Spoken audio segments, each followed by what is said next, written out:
and welcome to the May 22nd, 2025 meeting of the Raleigh Historic Development Commission Certificate of Appropriateness Committee. My name is Wes Tripp, and I'm chair of the committee. The COA Committee is a quasi-judicial body governed by North Carolina general statutes and the city's Unified Development Ordinance. We are authorized to hear requests for certificates of appropriateness, which is why you all are here today. First, we'll begin by introducing my fellow commissioners. We'll start with Jordan, work our way down, just to introduce ourselves and to provide our relevant experience for you all. Hi, I'm Jordan Ryland. I'm a Raleigh resident of 15 years, a local architect. Hi, I'm Lauren Woodard. I'm also an architect and live in East Raleigh. Again, I'm Wes Tripp, chair of the committee. I'm an attorney here in Raleigh. Good evening. I'm Rob Allen. I'm a Raleigh native, resident of the Boylan Heights Historic District, and architect registered in North Carolina. Hi, my name is Melissa. I'm also an architect registered in North Carolina, and I live in a historic overlay district. And we'll move on next to introducing staff. We'll start with Colette and then work our way down. Good evening, everyone. I'm Colette Kinane. I have worked with the City of Raleigh for about 7 years as a senior preservation planner, and I have a master's degree in historic preservation. Good evening. I'm Erin Morton Pugh. I am the other senior preservation planner with the city, and I've been here about 5 years now, and I also hold a master's in historic preservation. And our attorney. Good afternoon. I'm Pat Jones of the City Attorney's Office. All right. Next up, we will approve the agenda as published. I'll entertain a motion to approve the agenda. So moved. Is there a second? Second. All those in favor say aye. Aye. Any opposed? Motion carries unanimously. Next, as approval of the minutes from the April 24, 2025 meeting, I'll entertain a motion to approve the minutes as published. So moved. Is there a second? Seconded. Any discussion or debate? Hearing none. Question before the committee's approval of the minutes. All those in favor say aye. Aye. Aye. Any opposed? Motion carries unanimously. Staff, minor works report. Is there some? Oh. I believe that in the vote of the minutes, Melissa should recuse herself. Okay. I don't know if that should be stated verbally before. Do we need to do a revote or? Yeah, if I may, it's permissible for the recused member to vote on that portion of the minutes for the portion of the hearing that the member attended, but not the other portion. So you can segregate it, and that would be perfectly fine. Okay. So do we just need to revote to have Melissa vote on the portion of the minutes that she was not recused from? Agreed. Okay. All right. So for the, I'll entertain a motion to approve the portion of the minutes in which Melissa was not recused from. So moved. Is there a second? Seconded. All those in favor say aye. Aye. Any opposed? Motion carries unanimously. Now I'll entertain a motion to approve the remainder of the minutes. So moved. Is there a second? Seconded. All those in favor say aye. Aye. Any opposed? Motion carries unanimously. Thank you. Minor work report. All right. So in the past month, we had 8 minor works that were approved, and as a note for all, the addresses, application numbers, and project descriptions are available in the agenda, and full application packets can be viewed on the city's website. All right, thank you. All right, now we're ready to move on to the body of the agenda today. In hearing cases, the committee conducts a quasi-judicial evidentiary hearing. That means this is like a court hearing. State law sets specific procedures and rules concerning how this committee must make its decisions.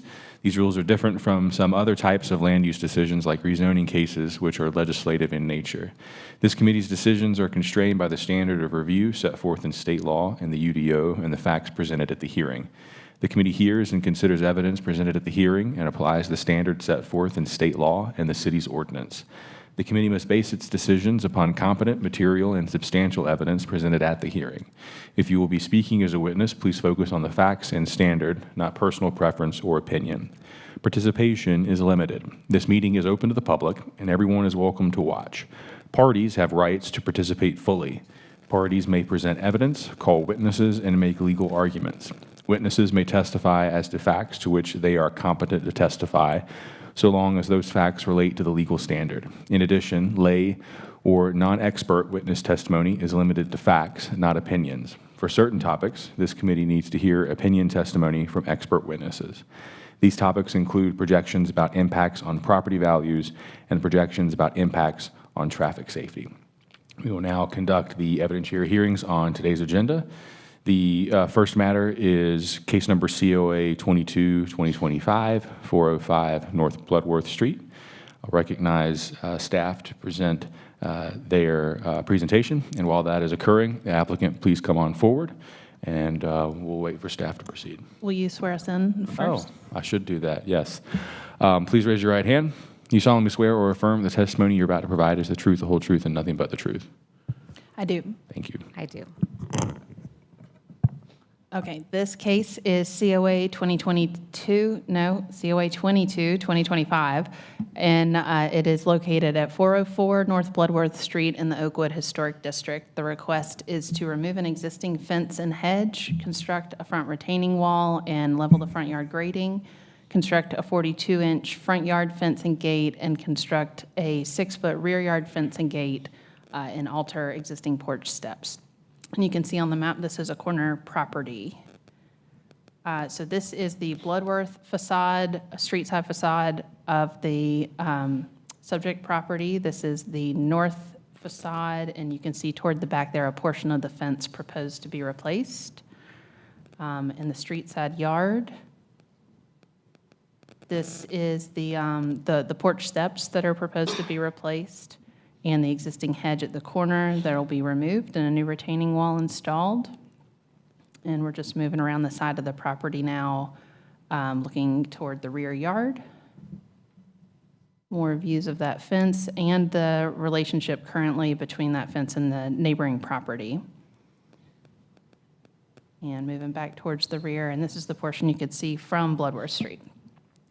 So the summary of staff concerns were that no written tree protection measures were provided, and the applicants are here to speak. Ask you all to introduce yourselves, please.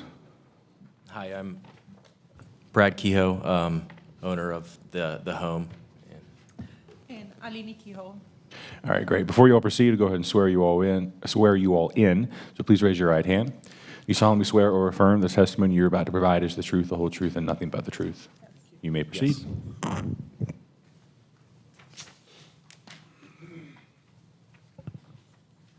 Okay, so everyone have a copy? So just in regard to, I should have kept the copy for myself, but I think I memorized what I wrote down. So the concern was around the critical root zones. There are 2 trees that are under consideration for this plan. There's a magnolia tree and a holly tree in the front. Both of those trees will have critical root zones within the project scope. To mitigate the risk, we were going to implement the following measures. So no heavy equipment in the yard. We're going to place the fence post footings by hand and the stone retaining wall. Any lay-down area for materials, we'll use the concrete walkway going up to the house. And then for any roots that are encountered, we'd make sure to cut all the roots larger than 1 inch cleanly and properly. For the holly tree, which will be pretty close to where we propose the fence, I would anticipate there's probably some large roots there. So we will, as we discover those, we'd put the footings for the fence, in a suitable location to mitigate cutting any excessively large roots. All right, anything else? That's it, unless there's any questions. All right, yeah, we'll get to those later. Before we proceed, I just want to make sure, see if there's any members of the public who'd like to provide comment on the application. All right, seeing none, I will proceed with committee questions. Hi. The retaining wall, it's going to take the place of the existing cobblestone. I guess one of the photos you have seems like there's some cobblestones under the hedge that's being removed. So is the retaining wall are you going to remove those and then put the retaining wall in, or is it going to kind of sit on top of those? Yeah, so we'll remove the hedge, and then underneath the hedge there are just hand-placed cobblestone, existing cobblestones. The height of those is maybe 2 in the highest place, and there's some remnants and disintegrating bricks and those things. So we would remove those and then replace it with a proper retaining wall, same material. There won't be. I'll try to reuse some of those cobblestones, but we're going to match the look and the feel to and have proper mortar and build a proper wall there. Okay, thank you. Any additional questions from the committee? What's the proposed finish of the front lawn? I feel like I read grass somewhere, but I noticed and you've just provided some information about the tree protection. You've got pretty good shade, so could you just describe what the finish condition is? I understand the leveling. Yeah, sure. The goal is to get as much grass in there as possible. As far as the varietal, we've talked with a couple landscapers. There could be a blend, based on what's going to actually grow there, but there might be some liriope probably around the border and things of that nature, but mostly grass. Okay. And then for the retaining wall, your application has a stone that, the small thumbnail looks very similar to other examples. Staff, do we know if that particular stone has been approved before? It's called Indian gray cobble. Does that ring a bell? I don't know if there are cobblestone pattern walls specifically, but there are several stone retaining walls in the district. Could you give us just a little understanding of how you found that one? Yeah, sure. My goal is to keep it as exact to the original cobblestones. A lot of them, underneath the roads. We have a handful that we're going to reuse, but to match that as best as possible. So just did some research to find something that looked very suitable. I'm open to suggestions if anyone has a recommended supplier or whatnot that would be more suitable, but the goal is to match it as best as possible. Okay, thank you. Any additional questions from the committee? All right, seeing none, we'll close the evidentiary hearing and move the matter to the table for discussion. You all can have a seat. Thank you very much. Thank you. My only question for maybe not the committee, but for staff is if they've submitted the tree protection information that they're proposing, and that includes the one staff concern, if we approve it, can we just leave that staff concern off now that this becomes part of the application, right? I think that would be appropriate. There's an item included here specific to cutting roots larger than 1 inch cleanly with the proper tools, and that is essentially the proposed condition. So. Okay. I don't know about you all, but I don't have any other concerns. Okay. All right, so based on the testimony in the public meeting and the application and the staff report, I move to approve the application as submitted. Seconded. Motion's been made and seconded to approve the application subject. There was no condition, right? Correct. Yeah, just to motion to approve the application. Any discussion or debate? Hearing none. All those in favor say aye. Aye. Any opposed? Motion carries unanimously. Congratulations. The decision will be final after next month's meeting when the minutes are approved and signed. Thank you very much. All right, the second item on today's agenda is COA 47-2025. This is 616 Northeast Street. While the applicant's making their way down to the dais, I'll recognize staff for their presentation.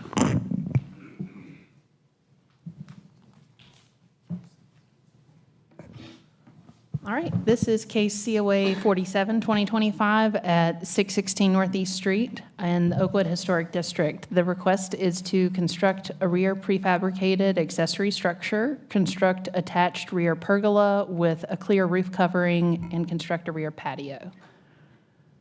This is a view of the property from Northeast Street. I'll note this is a non-contributing property with some fairly atypical topography, so we'll note that in the photographs provided. This is a street side view and a view of the north area, again from the street looking toward the rear of the property. And this is the south property where that very steep topography is managed through a series of site steps. All of the proposed work is located in the rear. So we're moving that way. This is the proposed area. We've noted in the staff report as well, there was some stormwater pipe replacement work in this area performed by the city quite recently. So there is an easement at the rear of the property, and a lot of this grass is planted new following that work. So some of this is just, in essence, replacing or rebuilding a patio that pre-existed. A view of the rear property or rear facade, and I believe these railroad ties on the ground are about where the accessory structure may be proposed. So just to give you an idea of the drop from front to back here and visibility. So the summary of staff concerns, it's an unknown status currently of any example property photos that were provided in evidence. We don't know the street addresses to be able to provide any staff analysis on that. The full accessory structure, window, and door specifications, including their proposed material and section details, weren't provided. The contributing evidence for some of the specifications that are apparent was not provided, including siding texture, the roofing details, window and door profiles, and then evidence to support the proposed rear fenestration pattern of the accessory structure was not provided. And the applicant is here to answer questions. All right, please come to the dais and introduce yourself. Hello, Kristen Cianamea. All right, go ahead, please raise your right hand. I'll swear you in. Do you solemnly swear or affirm that the testimony you're about to provide is the truth, the whole truth, and nothing but the truth? I do. Thank you. You may proceed. You can present any evidence or information that you'd like, or we can go ahead and proceed to committee questions. It's entirely up to you. Yeah, I don't know that I have anything in addition. The shed is prefabricated, and so the information that I provided was just what was given to me. So yeah, the back, I know where it said there's no windows on the back of the shed, but in a separate COA, I was proposing to add in a fence right behind it, so I kind of didn't think that was too important. But yeah. Yeah, and just to know, I didn't include pictures, but the backyard was completely demolished. I mean, the stormwater pipe was 17 feet down, and they had to dig up and bulldoze, and this has been, since September, I have been really, really trying to rebuild. Single mom, also work out of my basement, so that is my place of business. So I'm really, really just trying to follow the process and do what I'm supposed to do to get a nice backyard again. So, thank you. All right. Are there any members of the public who'd like to provide comment on the application? All right. Seeing none, we'll proceed with committee questions.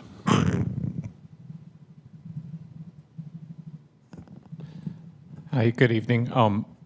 So I think just looking over the application, I think the pergola and pavers, we probably don't have a lot of questions about. I think you probably read the staff report, and there's comments about the shed. And I think, staff's, what I was gathering is that, it's a pretty long building, but it is down, your backyard drops down from the street. So I think it's a reasonable scale. Some of the comments, I feel like the comments were really only rooted in some of the details mainly, and they might be questions you could ask the manufacturer and then work with staff on some of the final details. But I don't know if if the windows have other options that maybe have either some sort of simulated putty mutton, like in the staff report, that might be more similar to a divided light. They might want to, if they have an option that just does away with the divided light simulations altogether, that might be suitable. And then we'll talk as a committee about whether or not, how we feel about the long blank wall. But similar comment about the roof, they might be able to do the roofing in just what's called a flat pan standing roof. Yeah, the one that I have included in this report it's already in existence. It's already built. It's what I can afford, and it's just, I'm not really sure what changes can be made that are reasonable. Okay. Thank you. I don't have any further questions. Any other questions from the committee?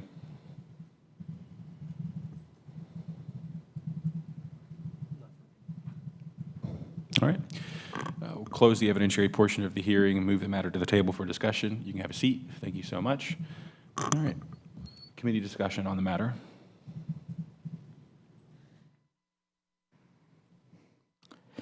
I'm struggling with some of the finish materials of the shed.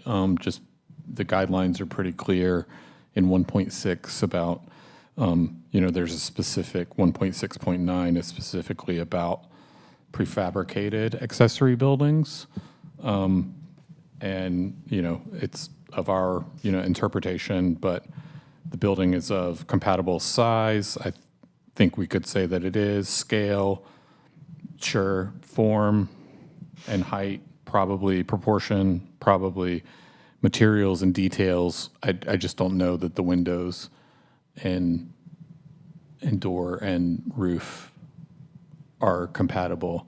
I think I would even accept just a 1/1 or an undivided window. I'm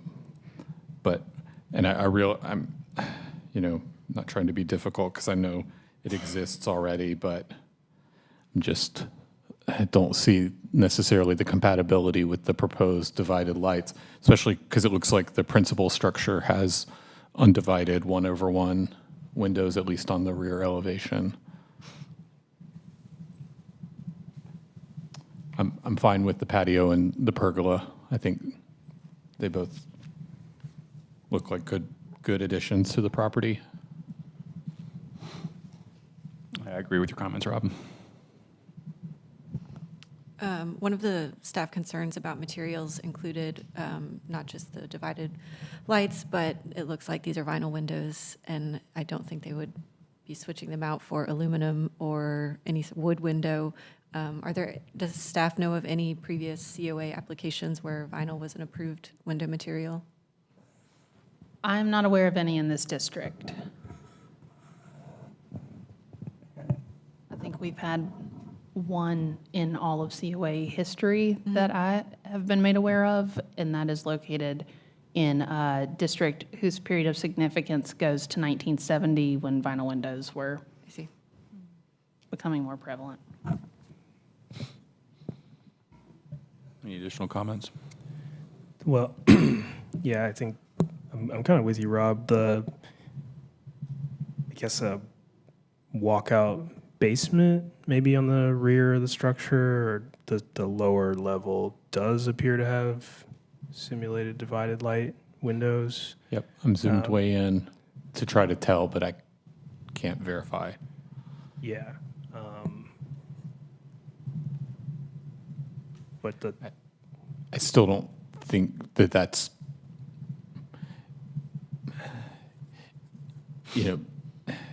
just because it exists there doesn't mean that that was necessarily part of a COA. right. And I don't want to seem overly harsh, and I think I can overlook the long rear wall that faces the neighbor's property just because it's sort of, practical use of a shed needs some solid wall to, hang things and store them off of.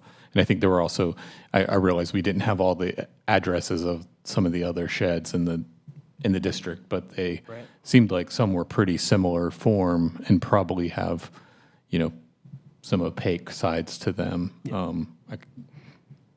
But I don't know how to reconcile the windows and doors that are proposed and not, welcome future applications with similar materials. I agree with the comments. I'm trying to think of a helpful path forward since we know this is an existing building and the likelihood of getting real divided lights on it is probably very low. I'm wondering if there is an option for, like you say, Rob, just doing, undivided and having that be congruous enough with the district rather than a simulated divided, which I think, and at least then it could be less obvious. Sort of the obviousness of a vinyl divided is kind of in that applied thinness of the division they do. But then again, I don't know if that would get us to an approval if they were vinyl anyways, just sort of spitballing. Yeah, I mean, unfortunately, 1.6.12 does, include the language that's repeated throughout the guidelines about not creating a false historic appearance, which, is why we don't see these approved. So, yeah, I agree. Go ahead. I mean, it seems like the shed is a important part of the project. So I would think that our options are to defer to allow the applicant to come up with options for the windows. Right, because we are talking about, I guess, the other not insignificant portions of the application are the pergola and the patio. I don't know if we have a mechanism to kind of like remove the shed, or if the applicant's even interested in that. Yeah. But that would be the other alternative. It does seem like we're kind of all aligned on, at this moment anyway, everything else, which, like, again, I don't know if that's,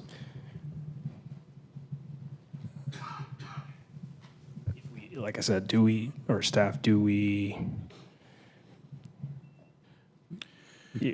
just want to go toward deferral? We could ask the applicant if they have an opinion. Yeah, that would ultimately be up to the applicant of how they would want to proceed. Could you please come forward back up to the dais, please?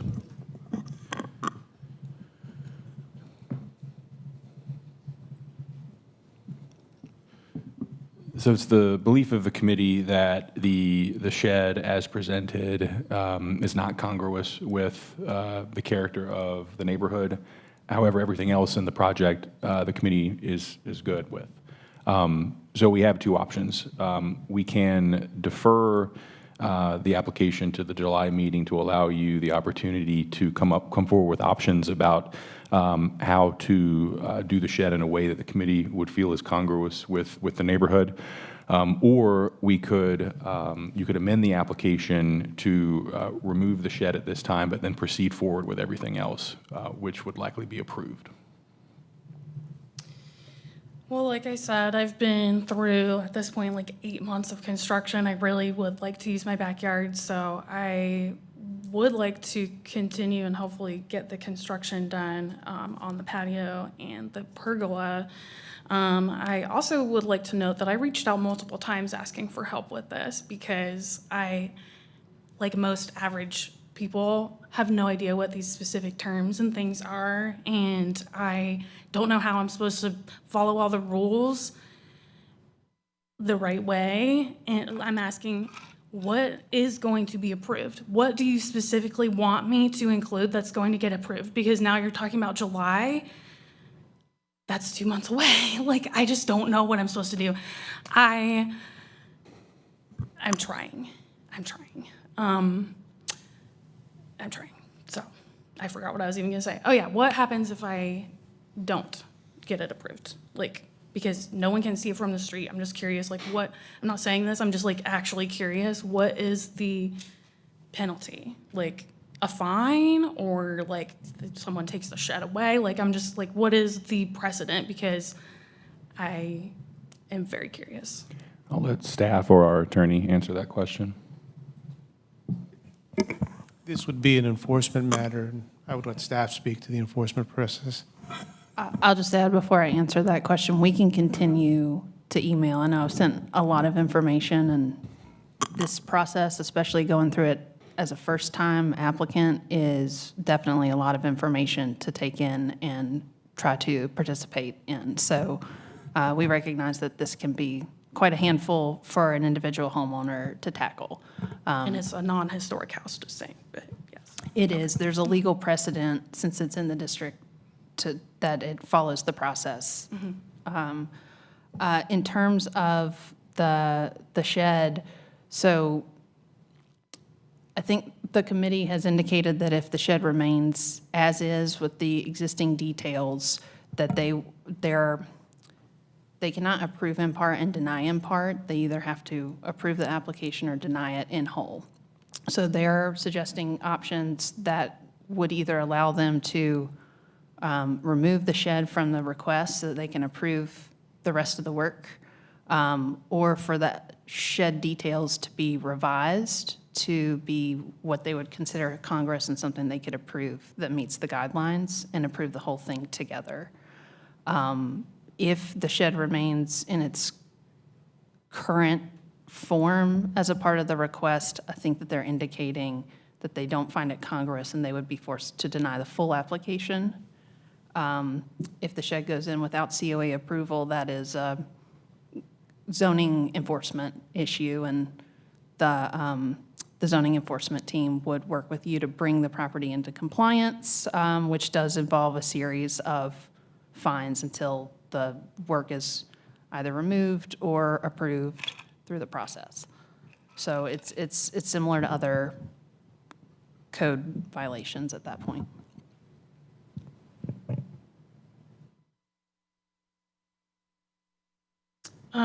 Yeah, also just was curious about that it should be congruous with other structures in the neighborhood, but then the windows are like emulating a historic something or other from .12, I don't know, but I'm like, that's why in my email I'm saying, can you just give me an example of what you want from me? Because this is like a guessing game. So, okay. So to answer your question, we can take the shed off for now, because I'm really hoping to at least move forward with the patio so we can use the yard. So. All right, thank you. You can have a seat, appreciate it. So the application has been amended to remove the shed from the project and then proceeding with all else, with everything else on the application.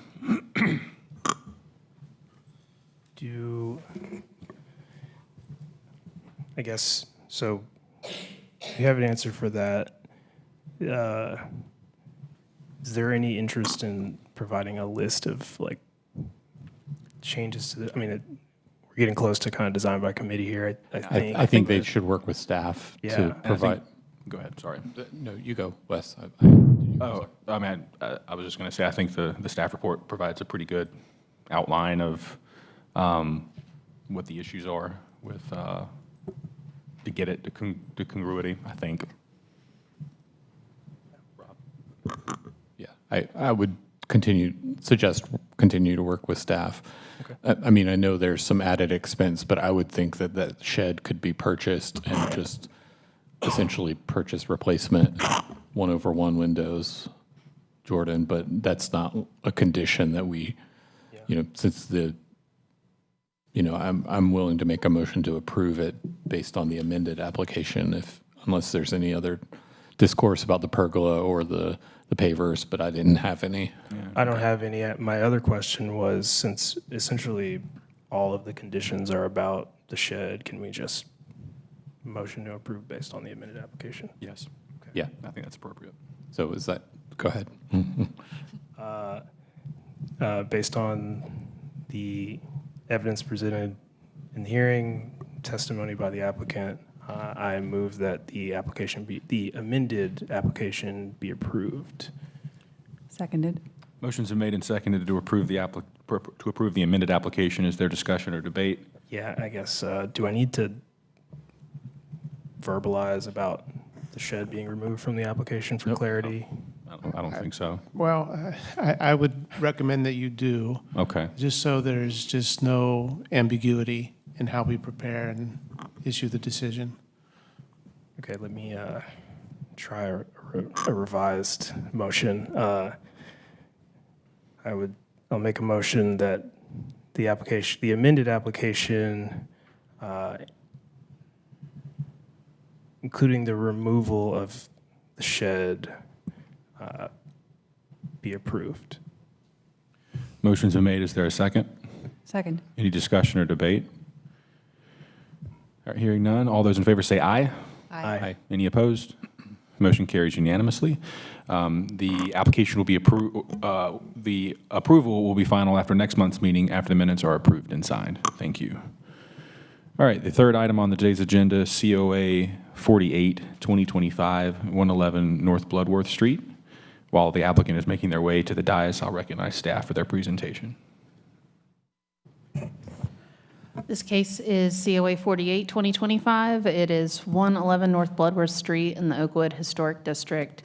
The request is to remove an existing shed and construct a new shed, remove a fence and construct a fence, construct a gate with trellis, and install a landscape plan affecting 50% or more of the side and rear yard, which includes removing trees, planting trees, removing rear stone walls, concrete patio and decking, replacing the patio, installing a gravel French drain around the property with perimeter planting beds, and installing new plantings. So this is a view of the property from Bloodworth Street. In the house itself, again, all the work is proposed in the rear. This is the exterior wall proposed for removal with the door and the existing rear facade. So most of this will come up to facilitate the new work. And looking, I believe, south in the rear yard and north, and the existing rear tree canopy as well. Summary of staff concerns is that a clear final proposed shed design was not provided. Evidence to support the proposed shed fenestration pattern was not provided. The proposed rear fence height is atypical in the district. Evidence to support the removal of a healthy tree without planting a replacement tree was not provided. And there is a replacement tree proposed, but it's not a one-to-one replacement. And evidence demonstrating that the existing tree canopy will not be significantly impacted was not provided. And the applicants are here. Ask you to please introduce yourself. Hi, I'm Ethan Johnson, one of the owners of the property. All right, please raise your right hand. You solemnly swear or affirm the testimony you're about to provide is the truth, the whole truth, and nothing but the truth. I do. You may proceed. So I'll address the staff concerns as best I can. Regarding the shed, I think the specific concern was about a window or no or lack of a window. Because the shed is, I think it's 8 by 12 is what I put in there. And there were no windows proposed. That was one, because of a security concern. I just don't want to provide other people to be able to break into it a little easier. Two, I have two little boys, and I could see that window being broken pretty easily playing back there. However, I am open to a window if that is necessary to approve this application. The next concern concerned the fence. We did propose 6-foot fences on the sides and an 8-foot fence in the rear.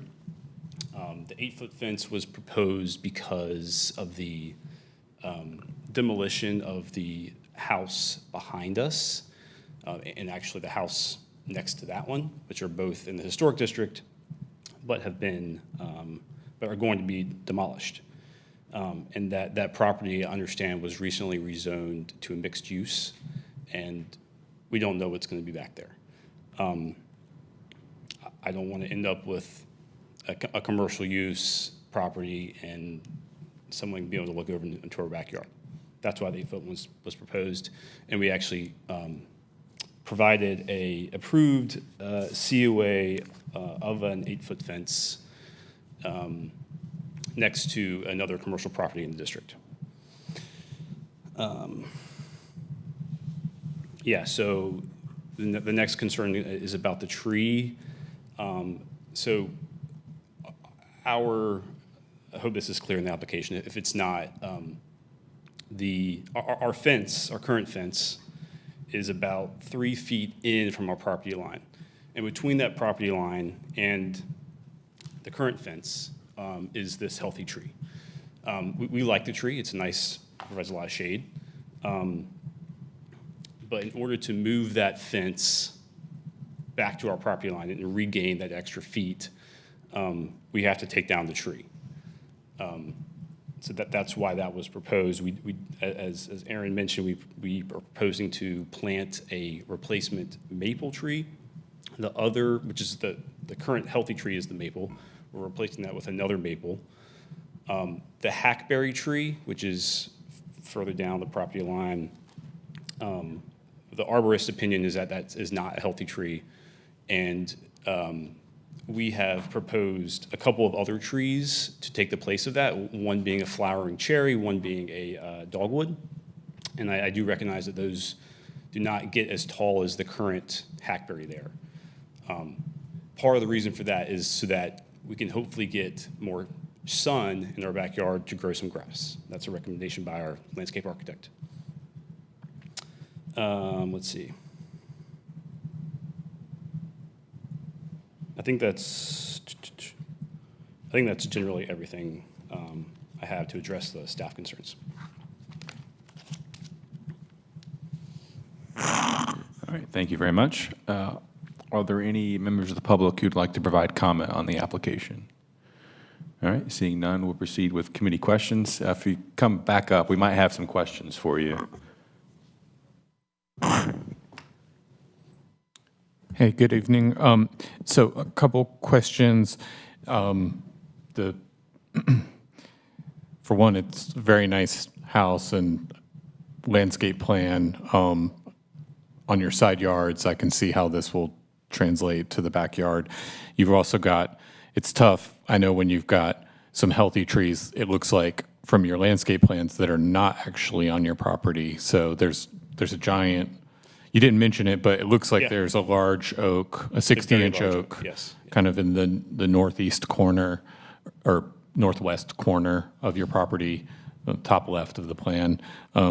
And there's also a 6-inch red bud that looks like it barely touches your property line, but maybe it's to the property of the north. That's right. And the fence looks like you're going to try to hug the property line pretty close. So first question is just tree protection for those during, the installation of your fence. Yes, I think our landscape drawings actually include, maybe I'm wrong, include a tree protection plan. Yes, so the demo plan includes some notes regarding tree protection, and we do plan to protect both the red bud and that oak. We like that oak a lot, so they're our neighbors. Yeah. Okay. You mentioned, could you point me, I think you mentioned that you were referencing 8-foot-high fence elsewhere in the district. Could you point me to that in your application? I have so that one was approved at 314 North Boundary in COA 145-18-CA, and that property borders the BP gas station on Person Street. Okay.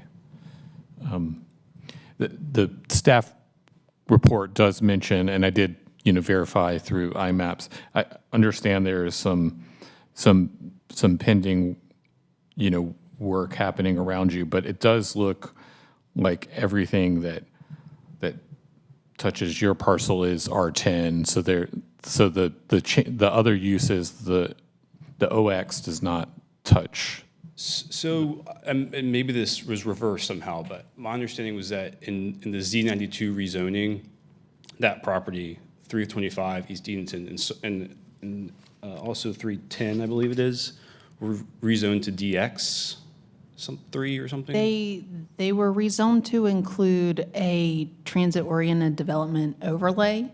So I don't believe the base zoning has changed, but if they meet certain conditions, it's basically an incentive overlay to help with providing density around the new BRT bus line. Yeah. So the base zoning remains R10. The new overlay just allows that if a project were to meet certain provisions, they could take advantage of new aspects of development options provided through that overlay, but would also currently still need to meet HOD requirements, as that remains in place on the properties as well, as of today. So I just now, I went on Wake County Real Estate website, searched 325 East Edenton, and it says right now zoning DX-3. So maybe it's incorrect, but that's what I'm seeing on my phone right now.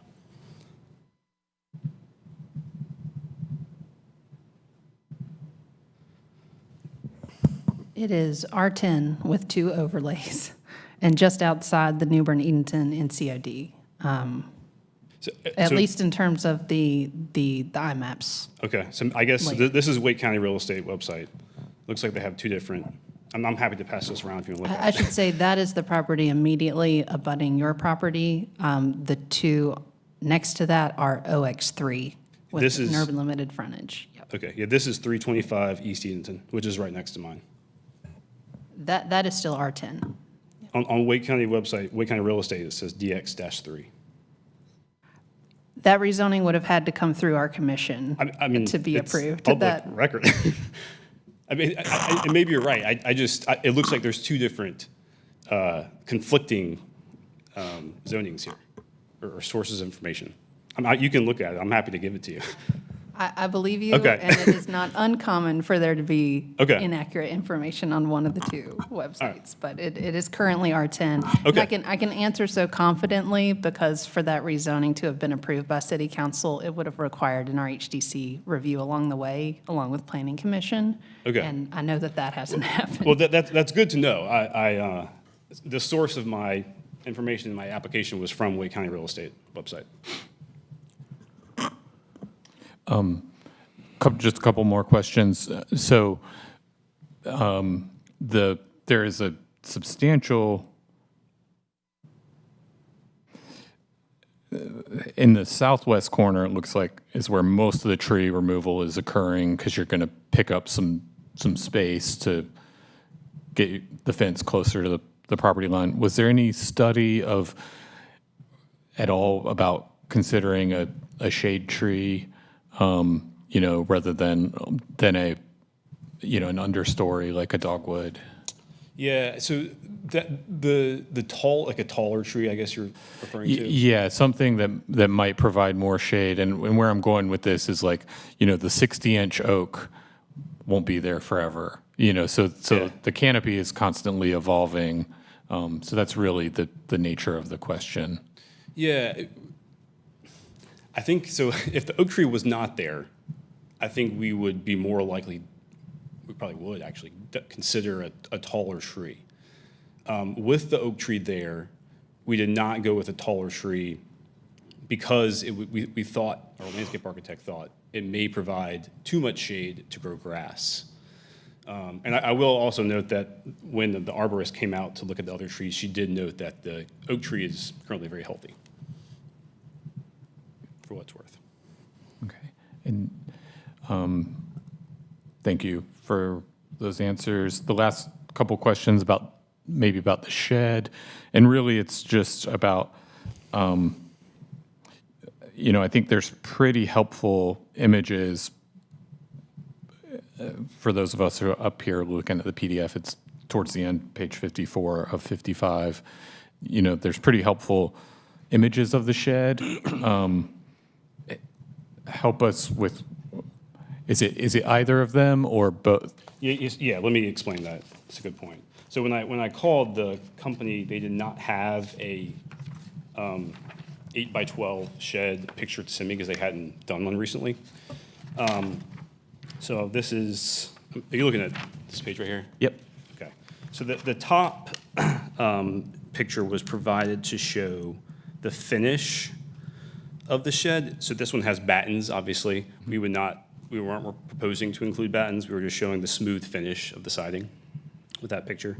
The bottom picture was provided to show the general style of the shed, the Statesman. This is, it looks like it's deeper than it is wide, and ours would obviously not be like that, but it was provided just to show the general style, not the siding, though. Okay, so you've been here this evening, so you realize we're very passionate about sheds. So Sure. I'm going to ask a few more questions about it. So is the top image kind of the orientation if you walked out of the back of your house, the orientation of the building? The long side would be facing the back side of your house. Is that right? Yes, that's the proposal now. Okay. Yeah. I'm just asking questions. And then the bottom image is really the style of the siding because it doesn't have battens. Is that a fair statement? Yeah, and it has the little vent at the top and the double doors like that. Yes. And so did you imagine the doors being oriented on one of the short sides, like the bottom, or the long side, like the top one? The long side is how Okay. we planned Got it. Okay. I know I had a lot of questions, Wes, but that's it. Any additional questions from the committee? I have a question regarding sheet L10. It's the existing site plan. It looks like both the hackberry and the 18-inch maple north of that are located outside of the property line according to the drawing.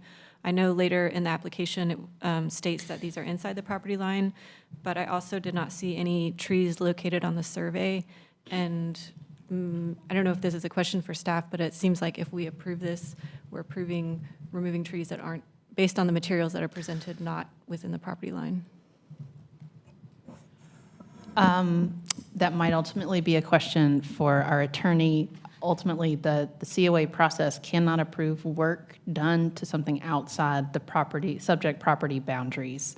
But Pat, maybe you can provide advice about what may need to be adjusted in terms of the information? May I ask, is it the case that the information appears to not be accurate, or is there something missing? Yeah, I don't think the Unclear. committee wants to make a decision not having complete and accurate information. I mean, I would defer to your discussion, but if there's something that you need in order to make a decision, you need what you need. So yeah, Do you have a survey that includes trees located on the property? If it's not in that survey I provided, then no. I think with trees being so close to the property line, that would be an important, I do have Item actually to include. one of the, sorry, interrupt you. No, I that's just had a thought. One of the photos I provided does show a surveying stake of our property line, which is very clearly outside of the tree, or the tree is very clearly inside the property line. I don't know if that is sufficient for you, but we do have that.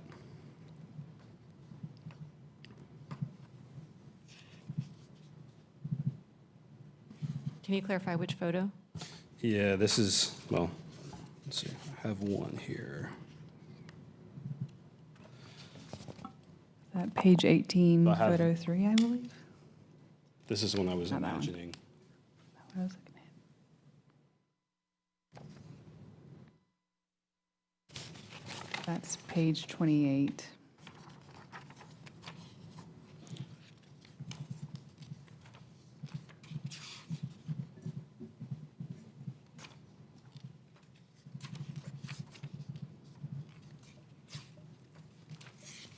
Yeah, I think that's the only one that shows the stake. Unless, well, they won't have any.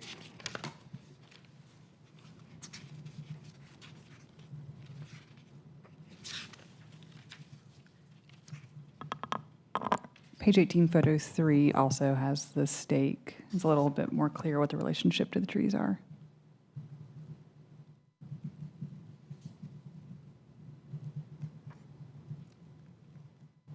And I'll note on page 4 of the staff report, under landscaping site plan number 18, it does say that existing tree information and a scaled site plan noting the tree location, species, and size were provided. Is that what document y'all were all referring to? Was that, is that page? 8. That's okay.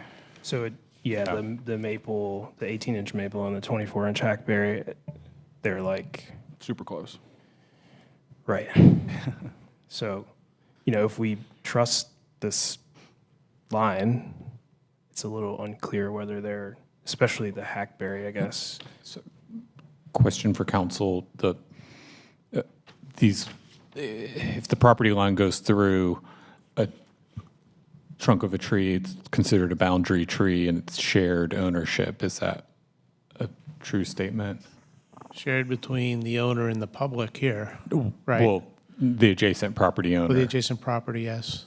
Okay. And so question for staff is, would that require approval by both? We typically add a staff note when we notice these sorts of cross-property line questions in an application that the COA process does not determine property line issues, and that's a civil matter between property owners, and leave it at that. Okay.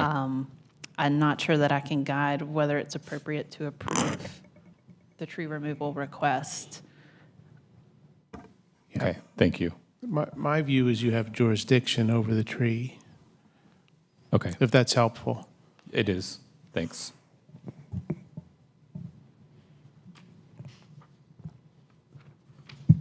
Any additional questions from the committee?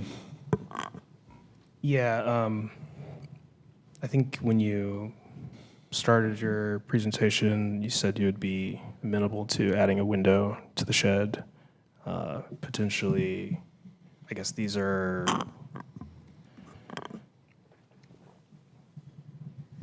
pre-built sheds. You sort of buy it as a kit, or you put it together on site. It's built on site. Okay, so you could determine where the window would go. Sure. Okay.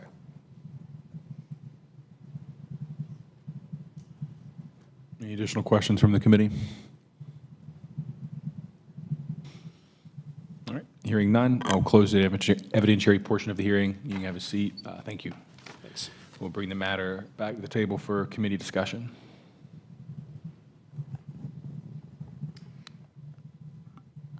I was looking over the COA that had been, it was 30, I believe, referencing the shed of the same Statesman style that had previously been approved. And I just wanted to note that with the doors on the non-gable end orientation in a similar proportion, they also do not have windows, but similar to the one in the application, the proportions are such that the relationship to the door and the wall that doors are in would not allow a window in that. And so I think that with that, considering the proportions we've been given, and kind of piecing together what we can imagine this would look like with a 60-inch door over a, I believe, let me look at the application, make sure I get this right. 12 feet with like 3.5 feet to each side of that door. Windows could be potentially added, but also we have precedent for a similarly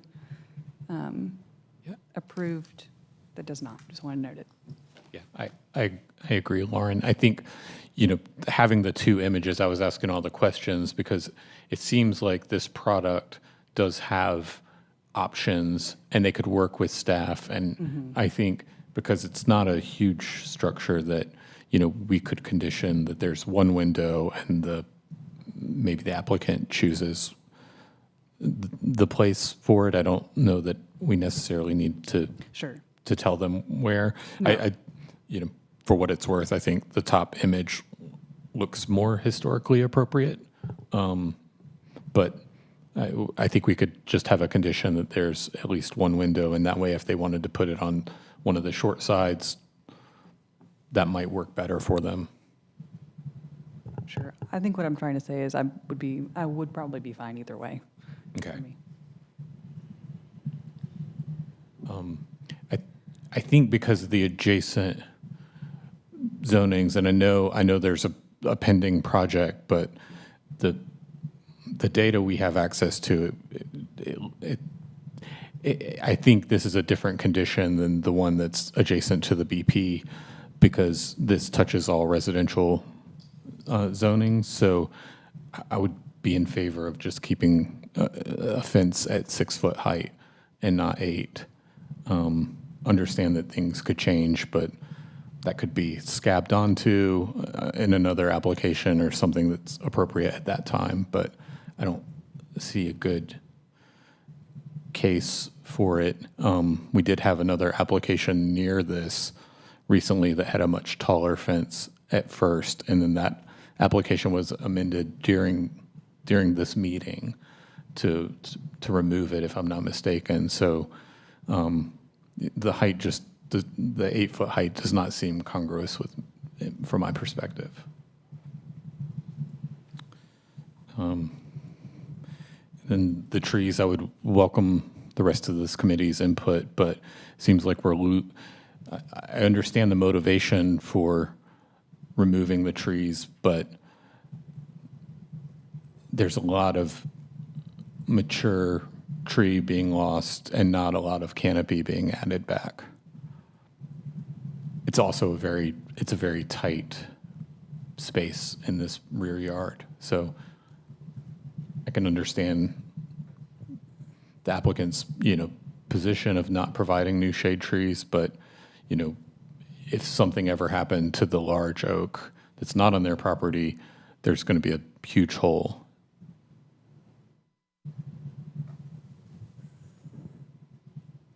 Yeah, I guess it's not under the arborist's purview to talk about, what the trees do to the yard's ability to grow grass or anything like that. It's interesting that the report does recommend planting a new tree, 21 and a half inch southern sugar maple, but it doesn't, or a replacement tree, I should say, but it specifically doesn't talk about that for the other ones. But I know that in the past we've not under the exact same circumstances, but for, we required like proven hardship for growing grass in certain circumstances. So I guess I'm sympathetic to the intent behind not planting larger trees, but also it's possible that grass could grow even with a taller and shadier tree, I guess. So I would also like to see a bigger tree go back where a big tree was. Any further discussion? I did just want to acknowledge Melissa's comments about the evidence provided. I realized there's some photos with a tape measure, indicating proposed location, though there's also multiple plan views, which seem to indicate a measured property line. And the most substantial tree, I mentioned that because which evidence do we follow? And the most substantial tree proposed being removed is, I would just estimate 2/3 to 3/4 not within the property boundaries. So I just want to acknowledge that even if I wouldn't consider that to be an accurate exact representation of where the tree is, but I would agree with council that we have jurisdiction over the tree. how though? What evidence do you have that we, The evidence that's been presented to us in the application and the fact that we don't get into property line disputes. but the evidence provided is that it's not in the property? It's on the property line. And again, that's not an accurate survey. So I wouldn't say, it's a representation.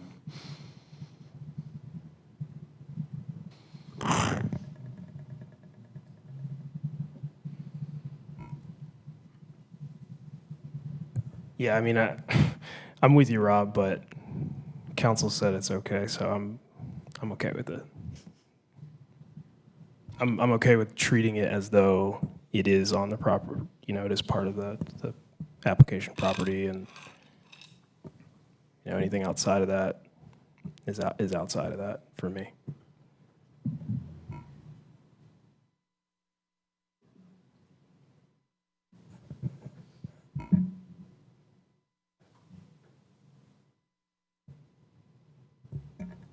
And I'm ultimately proposing that they do plant a new tree on the property. So there's that too.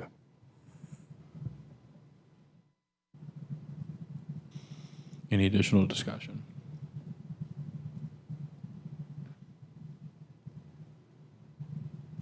Yes. Where do we stand on do you want to do a quick up down, or do we want a motion? Does anyone have one? I'll go ahead and move. I move that based on the application, the evidence presented, and staff report, that the application be approved, subject to the stated conditions. Number one, that any new post holes in a critical root zone be dug manually, and tree roots larger than 1 inch caliper that are encountered while digging shall receive a clean final cut using tools designed for the purpose, such as loppers. 2, that the shed have a front facade window matching the location, size, proportion, and pattern of the example photo provided. 3, that the shed window be either all wood, aluminum clad wood, or another approved material specified by the COA committee during the hearing, and have a smooth painted finish, flush, not pronounced seams, and 5/8 inch or 7/8 inch putty profile muttons. That all door, siding, and trim elements of the new shed have a smooth painted finish. 5, that the rear fence be no taller than 6 feet in height. 6, that a replacement tree of a similar species, mature height, and canopy coverage to the hackberry be planted somewhere on the subject property. 7, that the following materials and specifications be submitted to and approved by staff prior to issuance of the blue placard. A, revised shed front elevation drawing. B, shed window specifications, including dimensioned section detailed drawings. C, revised site plan drawing. D, replacement tree specifications and location. Motion's been made. Is there a second? Can I propose a friendly amendment? Yes, you may. Condition 2, that the shed window matching the location, size, and proportion and pattern of the example photo provided. Just remove the front facade language. So just say that the shed have a window. Okay, I accept that amendment. You may want to amend the word location as well in that case. Right. Remove the word location. Yes. I agree to that. So that the condition would state that the shed have a window matching the size, proportion, and pattern of the example photo provided. Okay, I accept that amendment. Staff-friendly amendment. Staff-friendly amendment, yes. 7A right now only requires a front elevation for the shed, so maybe just revised shed elevation drawings. Or you could just eliminate the word front, add an S on drawings. So revised shed elevation drawing. I accept that amendment as well. So motion has been made and amended. Is there a second? Second. Any discussion or debate? All those in favor signify by raising your hand. Aye. All right, it's all unanimous. Okay, good. All right, motion unanimously carried. Congratulations. The decision will be final after next month's meeting, after the minutes are approved and signed. So thank you very much. One more clarifying question. Okay. In condition 3, it states, or another approved material specified by the COA committee. We didn't approve any. Okay. So. Just wanted to make sure that. Yeah. It's The words are said out empty loud. words. That's exactly. One clarifying question. Yeah, sure, come to the dais. The revised, condition 7C, the revised site drawing, plan drawing, what does that need to show exactly? I'll defer to staff on that. Great question. I'm reading through the other conditions.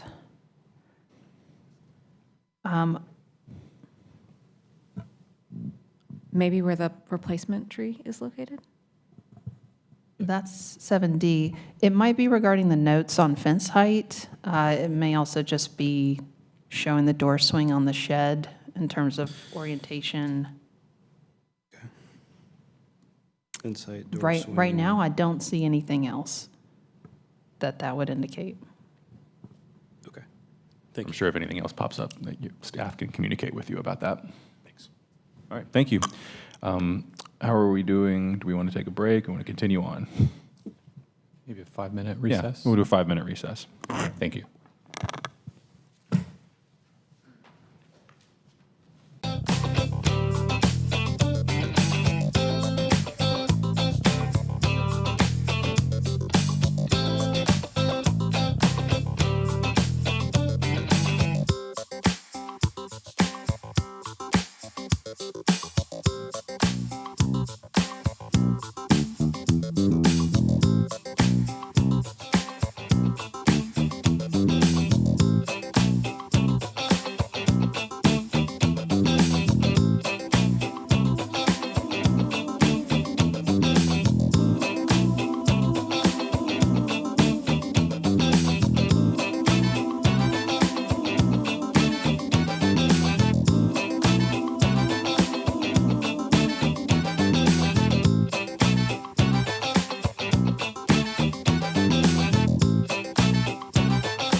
proceed with the last application on the agenda. This is COA 51-2025.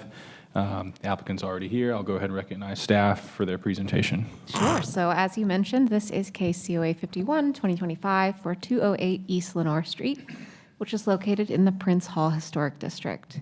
And you can see here that the property is located close to the corner of Lenore and South Blunt Street. The nature of the request is to construct a rear addition, remove asphalt siding, replace windows, replace front porch decking, columns, and railing, install sidewalk and ramp, alter driveway, install gravel area in rear yard, remove tree and shrubs, plant tree, replace roofing, change paint color, and install gutters and downspouts. So this is a view of the structure from East Lenore Street. And again, a closer view from the sidewalk in front. And again, from that sidewalk, a different view.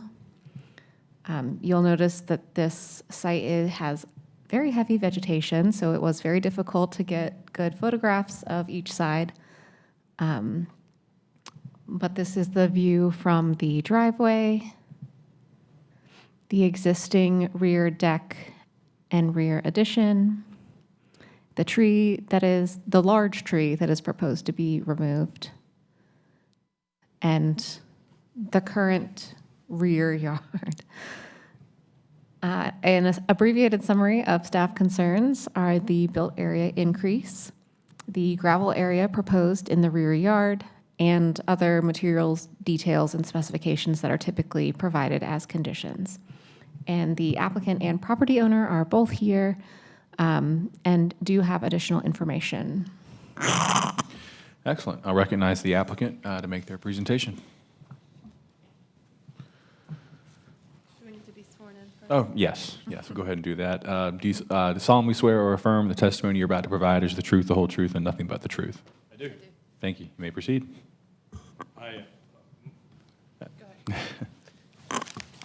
Good afternoon, good evening. My name is Charles Francis. I'm also a lifelong resident of Raleigh. I'm also an attorney. This is my third project in a historic district. My wife and I built a home at 604 Leonidas Court on the edge of Oakwood, overlooking the cemetery when we were young and our children were young.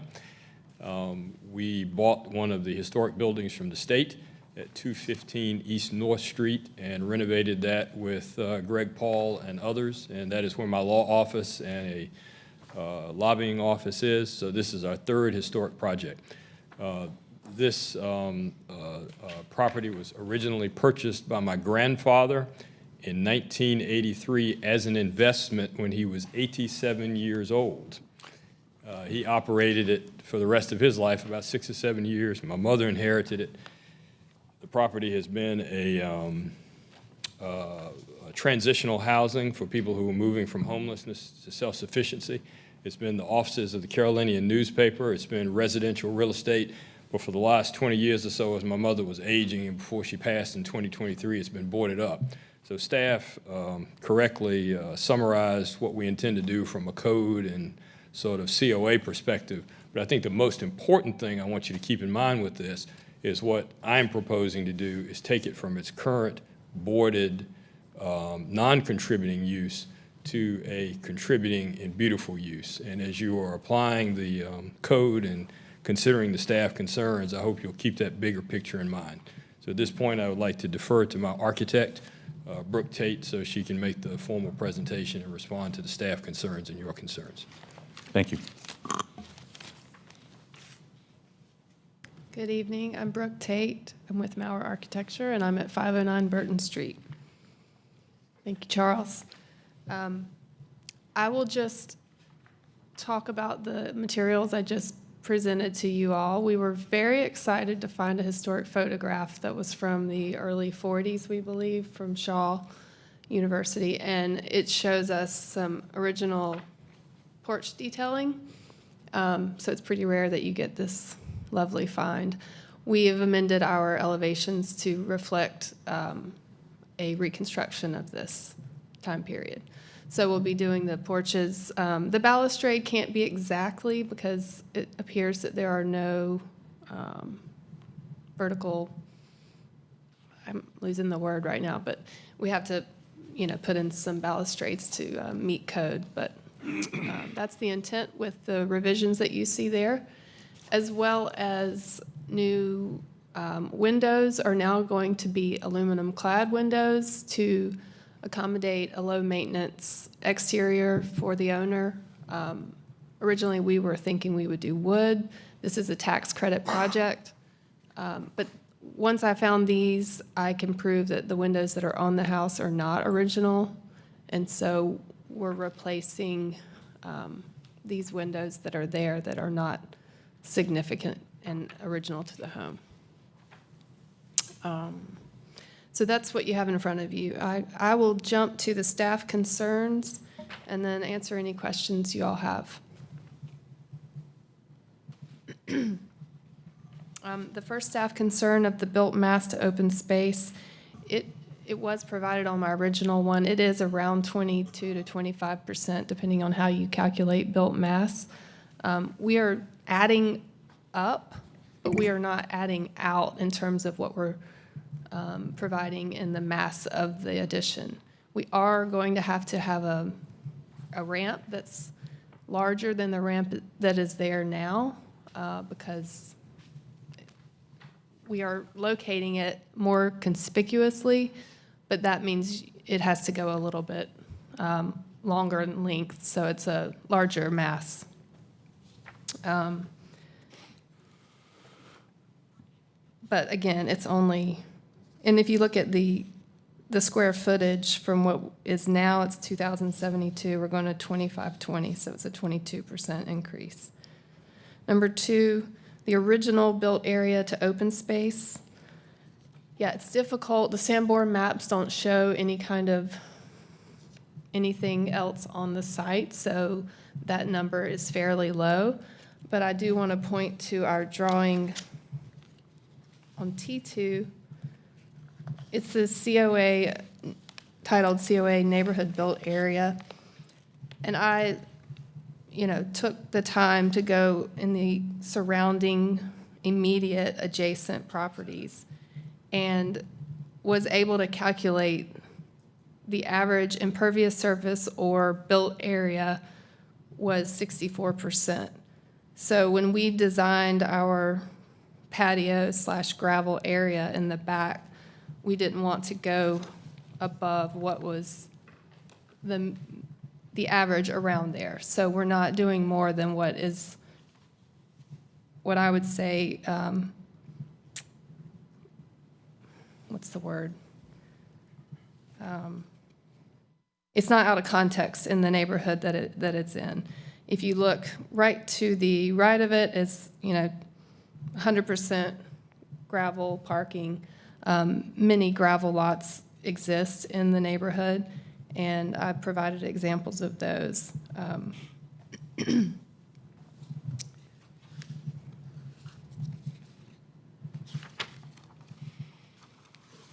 then the third concern, I just want to point out that this is not going to be visible from the street. You saw the large trees on the front area. You can't really see what's going to happen in the back of the house at all. And it will not abut the principal structure. It does alter the built area of the original Sanborn maps to our current standards today. But given that the entire area around there is a large amount of built area, I do think that this is congruous with the district and the special character essay in the of the Prince Hall overlay. If this were not next to commercial structures and maybe in Oakwood, I could see where that might be more of a concern, but it is adjacent to commercial structures. We are changing the use to be a business, and so it will be congruous with that as well. That is all. If you have any questions. All right, thank you. Are there any members of the public who'd like to provide comment on the application? I also have samples of the porch floor if you want to pass. Sure, thank you. I should not have gotten ahead of myself, but feel free to say anything else if you'd like to make during your presentation. Anything else? If I can just follow up briefly, I didn't give you my address at the beginning. My office address, as I said, is 215 East North Street, Raleigh, North Carolina, where my law office is. You know, responding to the staff concerns, especially about the increase of the built area with the gravel to the open space, it is consistent with many of the other properties in the area. And right next to my property, there's a gravel parking lot that, you know, that is used as a parking lot. This, in all likelihood, will be an office for small users, you know, lawyers, architects, therapists, you know, that sort of thing. And what I have found, just as a practical matter in operating my office on North Street now, we have 8 spaces. And with the law firm on the first floor and the lobbying firm upstairs, we never have enough space, even for the people who work in the building, much less people who are visiting the building. And it's just not practical, you know, without something like that. The gravel area will not be visible from the street. It's designed to be back behind the building. So, you know, we think that this is a way that the neighborhood should evolve from the way that the open area was when this house was constructed in 1914 and 1900 or 1890 or whenever it was originally constructed. So that would be my comment on that. All right. Thank you. We'll proceed next to committee questions. I got a quick one. I just want to make sure I'm getting the terminology of your site correct. So on your site plan, it's calling that area behind the construction proposed gravel patio, but it appears that it links up to the road. So is the intent that that's going to end up being parking and that's a driveway, but it's just gravel? It is not going to be parking for, it's not going to be, I'm not going to say that cars aren't going to drive on it and people aren't going to park on it, but we are not proposing designated parking spaces. Gotcha. Okay. Thank you. It's multifunctional. Sure. Any additional questions from the committee? Yeah, I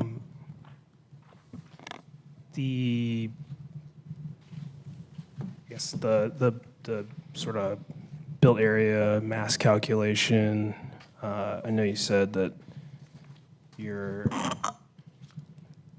did an average of the surrounding lots, but there's quite a few that are sort of all or nothing, right? There's a lot that are 100%, well, maybe not built, but gravel, or 100% built.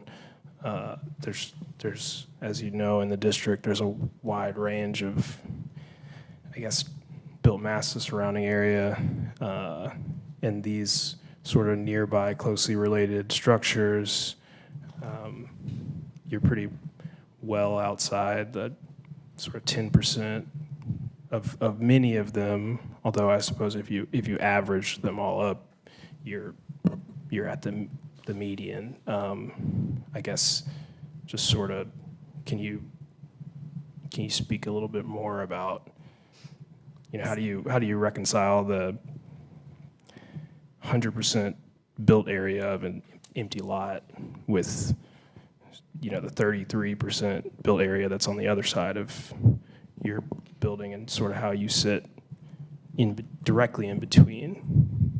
Yeah, I mean, you know, I took the average considering both of those extremes, but also the median at 65. And so, I mean, you look at the new construction over there on the corner of Lenore and Person, and, you know, those townhomes or condos, they were allowed to be built on each little lot that has, I mean, I don't see any green space.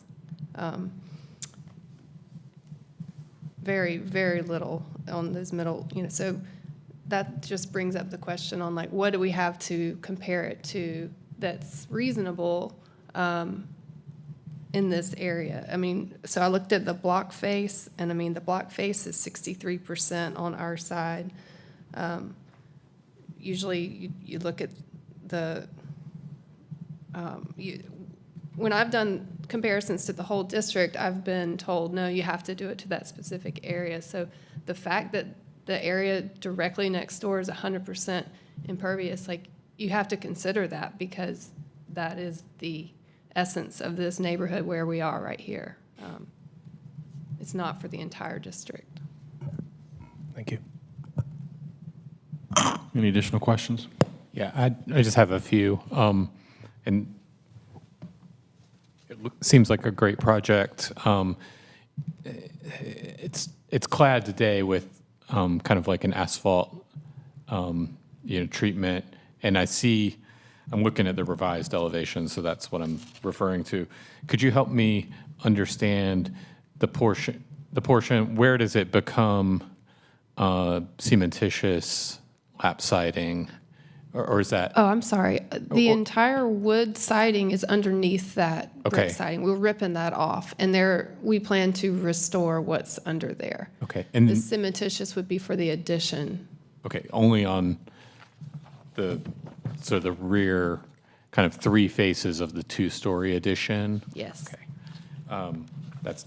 That's what I thought. I was having trouble finding that in some of the notes, but that's fine. That makes sense to me. And then the window pattern, the 8/8, I'm just curious, where did that, is that based on estimating from this image? Yeah, so if you look at I zoomed in as much as possible, but really the bottom one, I think you can see the most. I mean, if I know how big that window is wide, that looks like an 8/8 to me. I would have thought it was 6/6, and I'm happy to do 6/6, but that shows me that was 8/8. Sure. And then if I look at it upstairs, that's also the same narrow. Yeah.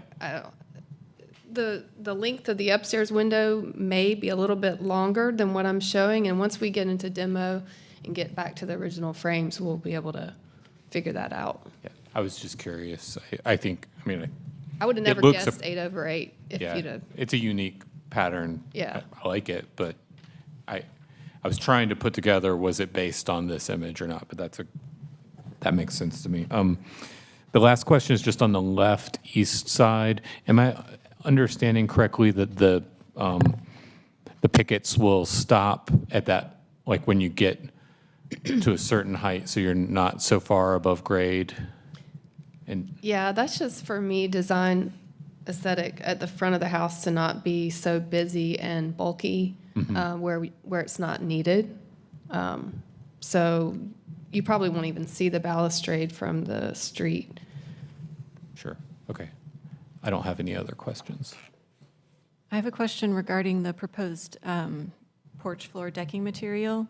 And this is, as it says, a PVC tongue and groove porch plank.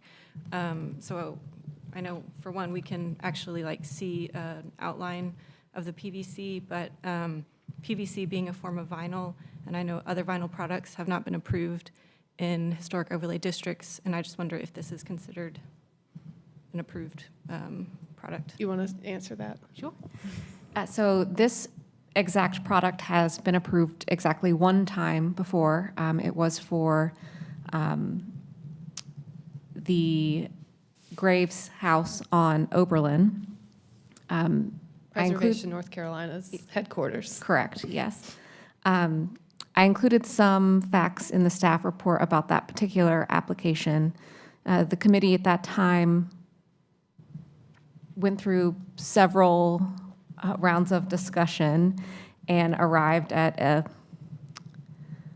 process for determining how that material was appropriate. And in that case, one of the key factors was that the entire porch floor was missing. So that was not replacing a historic material.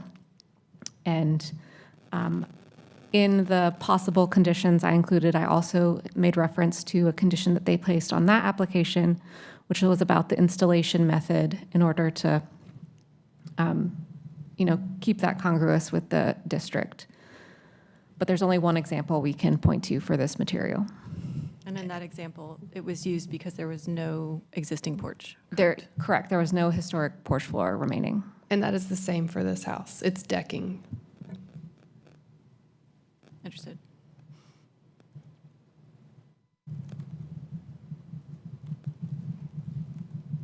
And it appears that that front porch is non-historic. It appears so, yeah. Okay. Just the flooring. Oh, okay. The piers appear to be, the brick is original as far as I can tell.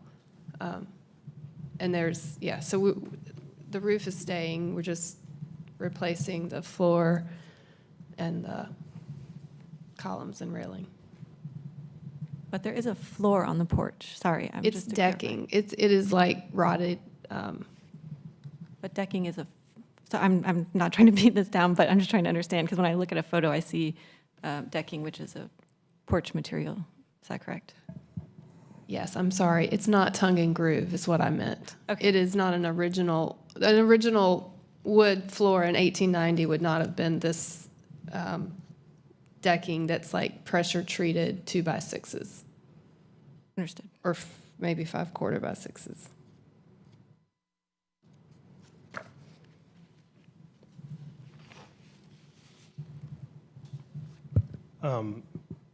Are you satisfied? So on two of your elevations, well, I guess there are a couple elevations where you have the 4/4 or 8/8 window and a sort of 6/6 window. Is that just because of the size of the window? You can't get lights of, looking at the rear south elevation and the right west elevation, A7 and A8. It looks like there are two different, like the larger, well, quote unquote larger windows do have that 4/4, but then the other ones have a 3/3. Is that just a drawing error, or is that your intent? That is the intent with the smaller windows back there to be 6/6s. I think it's a little too busy. Okay, thank you. Any additional questions from the committee?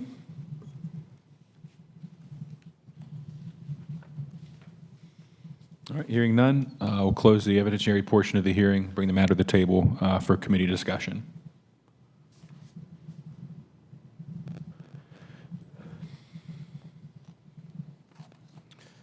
I think it's a nice project. I mean, I'm glad they found that historic photo. That I think that is going to add a lot of, adding back those features to the front porch. It seems small, but I think it's going to add a lot of, historic character back to the house rather than just the posts that were there.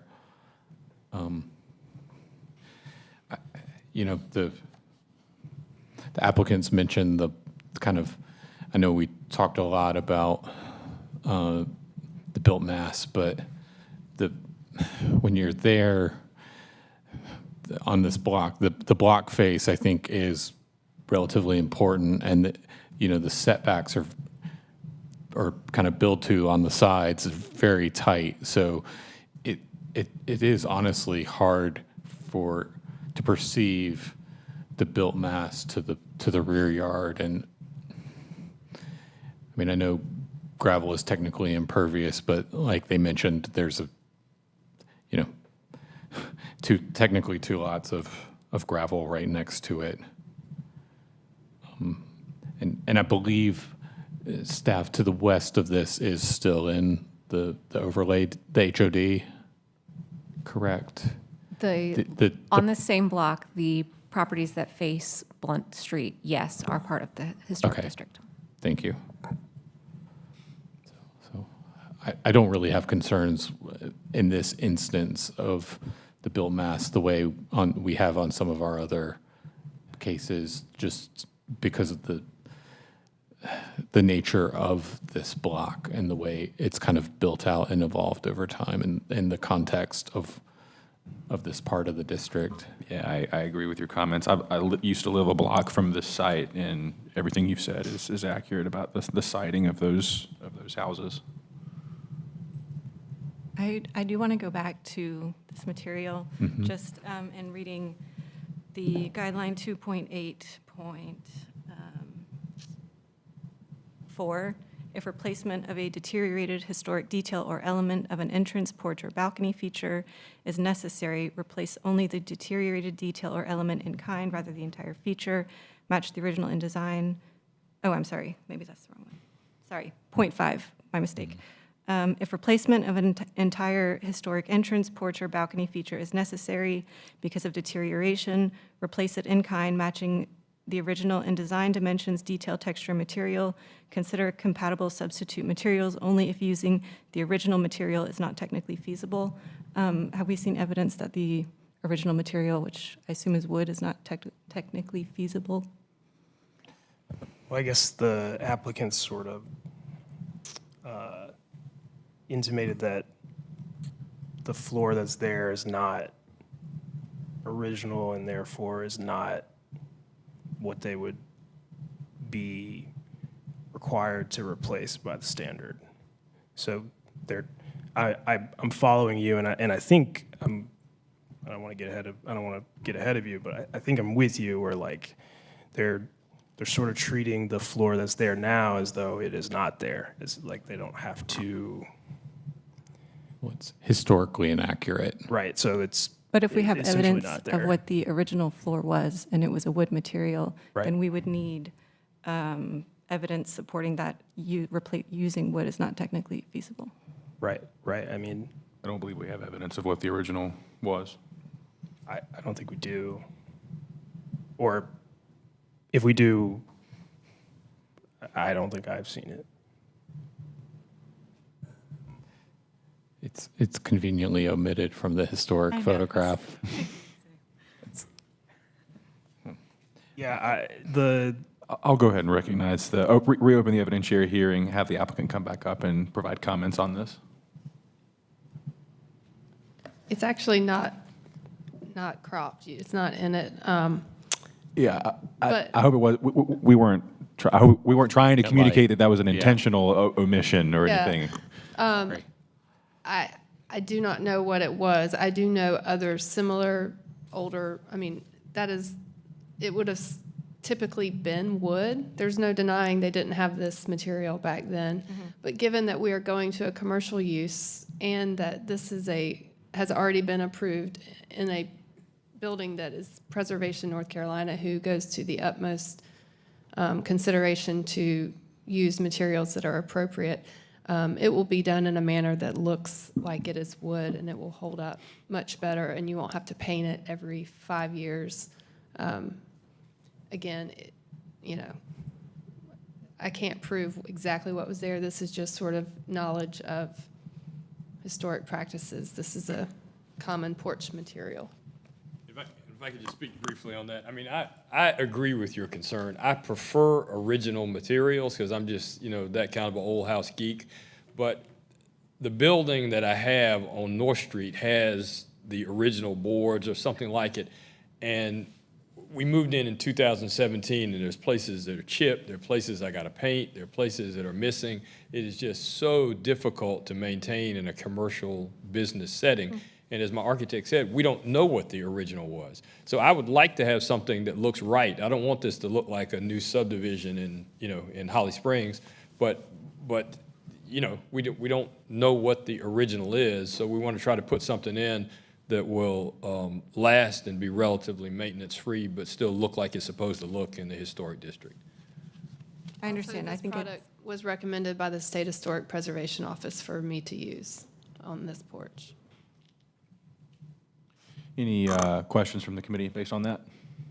The product literature does, you might have mentioned this, but it includes a couple of different widths. There's a 3 1/8, a 6-inch. I think, did I specify that? I'm not The sure. sample seems like a 6, but I'm guessing the Heritage is the one that says 3 1/8, and maybe that's in. That is my intent, was this, But that's then- what would be more appropriate. So if Okay. I did not put that on the application, we can is, put that in. It's on there. It's Okay. the 3 1/8. Okay, thank you.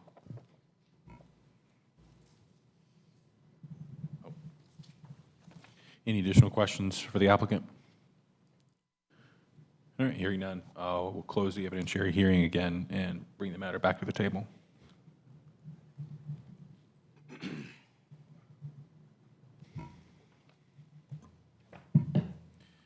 Further discussion?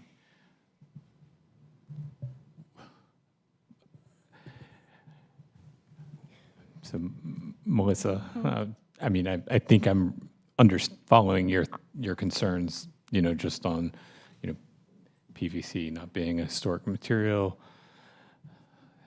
but. I understand durability also being a Yeah. concern, but I think there are other products that can offer the same level of durability that are not a vinyl product.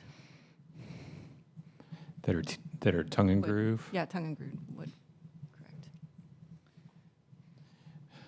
How do we reconcile that SHPO? Well, I think it was in the Oberlin. Is that where it's in Oberlin? Is that right? Yes, correct. Yeah. So it's not in this district. It's never been approved in this district. Sure. And that's kind of where Mm-hmm. that is how I would justify it. I mean, it is exactly one building ever, and I would hazard a guess that it's not the only one that's been requested, and that's part of why staff worded it that way. It's not precedent setting, or that the SHPO office is not or has not been precedent setting. Otherwise, we would be seeing a lot more vinyl product flooring on decking. I mean, that's speculation. I guess that's all whatever, but Yeah, I mean, I'm there are, as Melissa said, there are a variety of products that offer the benefits of this product that are actually wood. I think given what's currently there is non-historic, they are proposing to replace it. I don't think the standard that Melissa quoted is exactly on point, and that's why I'm okay with allowing this material to be used.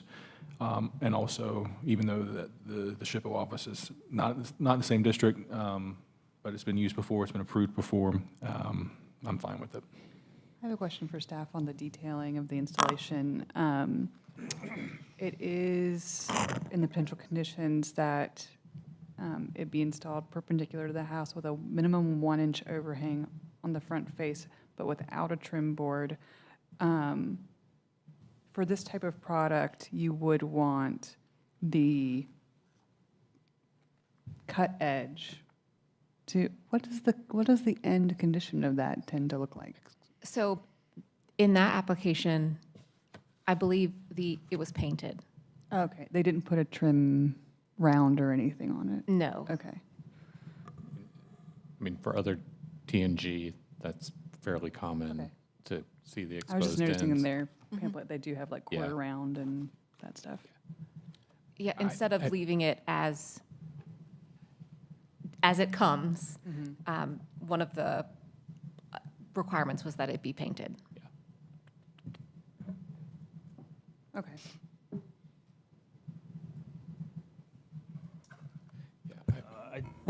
I do, I'll just leave the flooring where it is, but the sort of built mass to open space part, I am following, and I think I generally agree with Wes and Rob about the district and sort of how it is, and specifically the site and its appearance, like especially with the block face, but sort of the off-street parking area.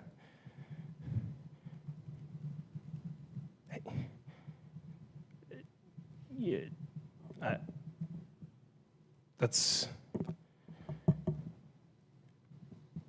I guess, like, use is not something that we consider, right? But it is a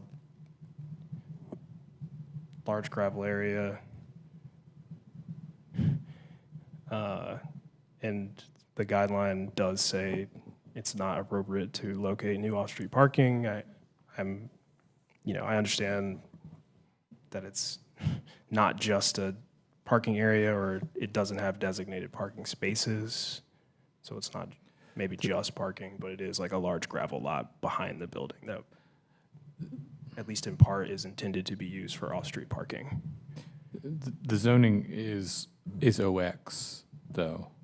So office mixed use, commercial office mixed use, rather than DX or an R. Okay.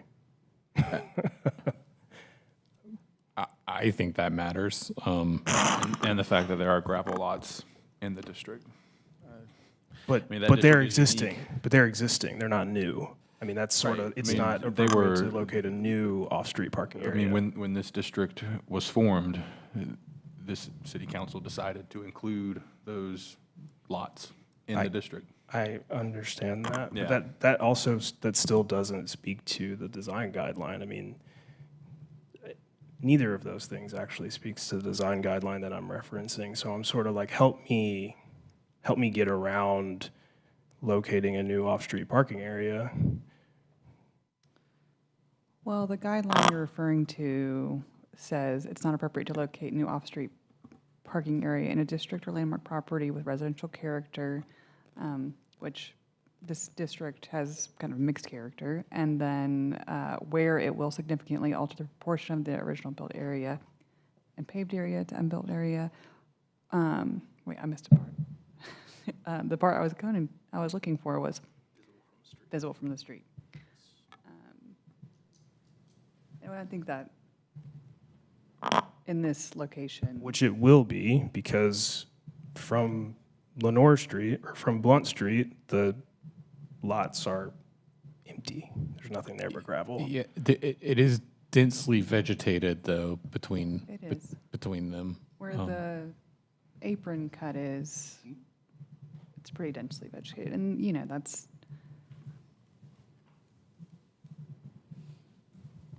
I don't feel like it's going to be as visible as the lot next to it.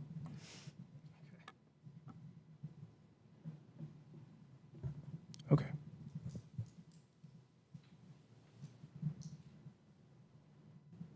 Further discussion?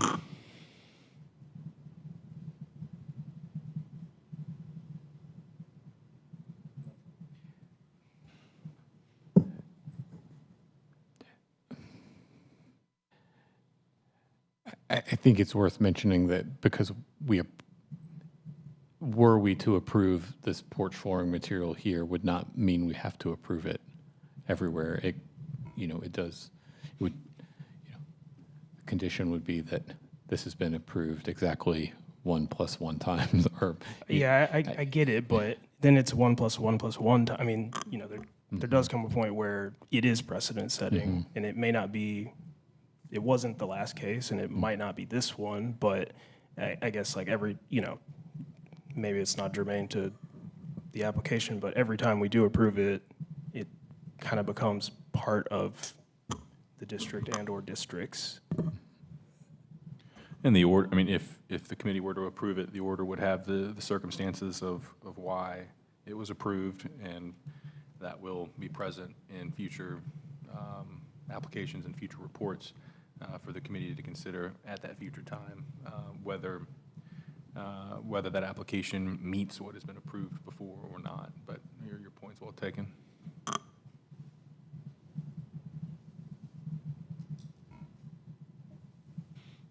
Further discussion from the committee?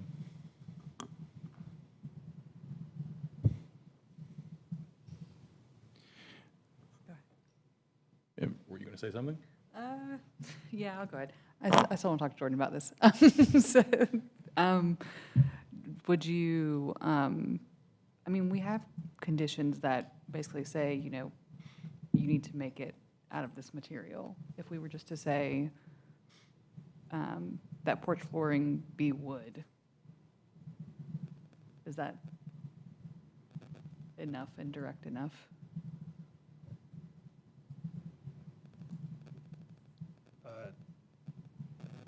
Yeah, because the products that are coming to my mind are wood. They're like thermally modified or, et cetera. So they are wood, so yes. Other members that, I would agree to that.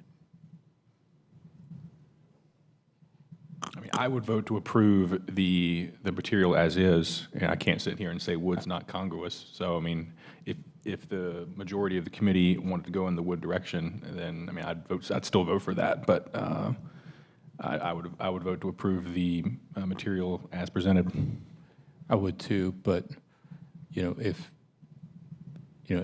the stated condition was that it needed to be wood, tongue and groove, I would also not, disapprove with that one condition. I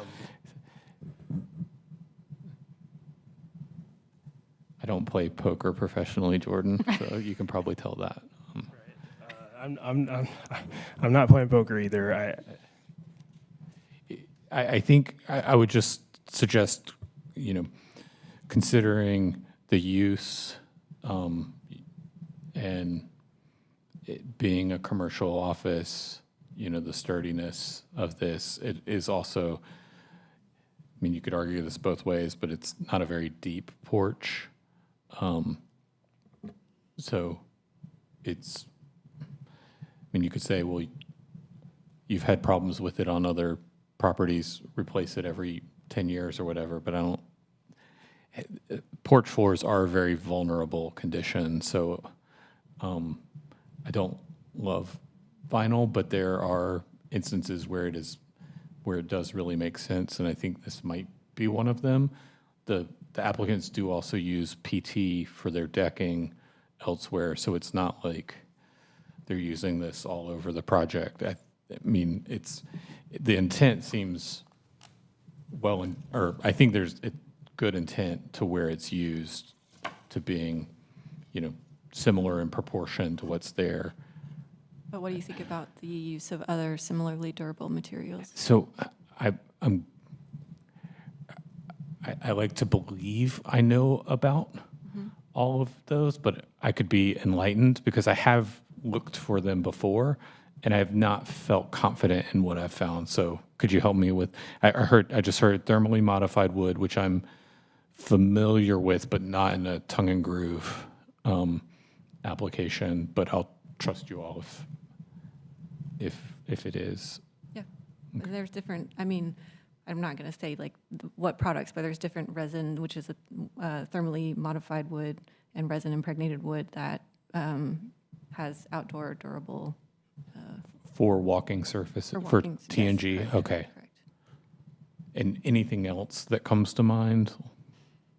I mean, And not for wood specifically. okay, because I know there are woods that are too hard to mill into a tongue and groove, and that's why you don't end up seeing them. So I'm going to reopen the evidentiary hearing, bring the applicant back Thanks. up to the That's fair. table. I typically do not spec vinyl products. I simply found this product because the State Historic Preservation Office recommended it.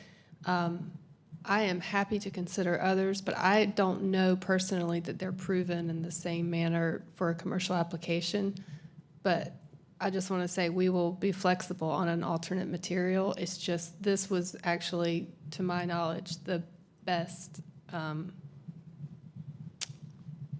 non-wood option. And the woods that are out there that are at a price point that we're comfortable with are going to deteriorate because they are not the same species they used and that they had access to in the 1890s. Any additional questions based on that? Not based on that, but Or while just questions for the I've applicant? got you up here asking questions or answering questions, have you considered or would you consider some sort of more pervious surface material for that patio in the back? It would probably come down to a price point that we would not be able to do the project, so no. Okay. Any other questions? All right, hearing none, we'll close the evidentiary hearing and bring the matter back to the table. You know, it appears that the committee's problem, or some of the committee's problem with the material for the porch is that it's not wood. So if we're talking about other non-wood materials, I mean, isn't that still going to be the same problem? Because it's not wood? What we're talking about, yeah, I mean, I don't want to make the applicant jump through hoops to bring other materials here if the problem's still going to be because it's not wood. well, I don't want to speak for Melissa, but I think that we're talking about the same family of products, which is wood. You know, thermally modified wood is wood, you know, sort of. It's wood that's been treated under high heat and pressure. Right. So, you know, it's like if you light wood on fire, is it still wood kind of question. I think it is, but I guess I could see your point, Wes. You know, it's technically a different product than just like a wood board that you could, well, maybe not, but no, I think it is wood. That's what we're contending.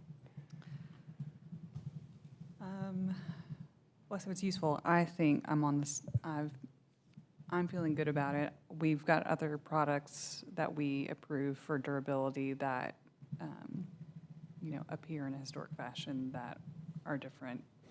I'm thinking of window, you know, aluminum clad, that kind of thing. So, and, you know, in its finished appearance, this will appear as a wood floor and be durable. So I'm feeling good about it. All right. Any further discussion? Hearing none, based on the evidence presented, the staff report, I move that the application be approved subject to the following conditions. 1, that the fiber cement or composite trim be painted and installed with a smooth side facing out. 2, that should a contractor or craftsman with experience rehabilitating historic buildings provide evidence that more than 50% of the original wood siding is deteriorated beyond repair on any given wall, the entire wall may be replaced, provided that A, the condition assessment be provided to and approved by staff, B, that the new siding match the original wood siding in design, dimension, detail, texture, pattern, color, and material, C, that the new siding specifications be provided to and approved by staff prior to removal of the existing wood siding. 3, that the front porch flooring be installed with the boards running perpendicular to the house with a minimum 1-inch overhang on the front face and without a trim board on the end of the overhang. 4, that the following be provided to and accepted by staff prior to installation or construction. A, manufacturer's samples for paint if changing. B, concrete landscape wall design details and dimensions. C, detailed drawings for railings and columns. D, manufacturer specifications for shingles. E, gutters and downspout specifications. F, exterior lighting, if any, installation location and specifications. So a motion's been made. Is there a second? Second. Any discussion or debate? Hearing none, the question is approval of the application subject to the stated conditions. All those in favor, raise your hand. All right, there's 3. All those against or opposed, raise your hand. There's 2. Application's been approved. Congratulations. The decision will be final after next month's meeting after the minutes are approved and signed. Thank you very much. Thank you. Okay.